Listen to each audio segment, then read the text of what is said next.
Бір зат бүгін бізде қонақта. Ансар миллион. Кеттік ал. Алғашқы сұрақ. Жездуха или жайдарман? Жайдарман. Неліктен? Сүйікті ойыным. Сол себепті. Өмірде бір сағатқа қозғалыс тоқтап қалып, тек сен ғана қозғалыста болсаң, не істейсің? Жаман ойлары мазалайды мені.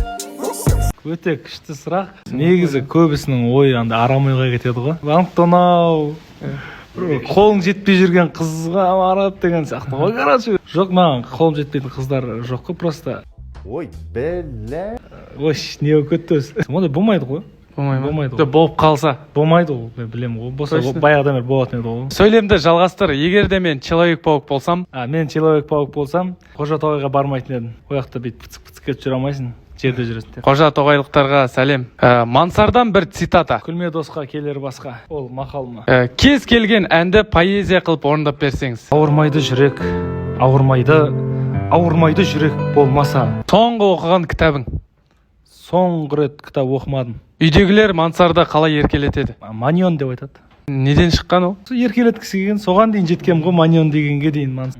Соңында қалтаңдағы кез келген бір затты маған сыйлыққа беріп кетесің. Бәрекелді. Не бар екен?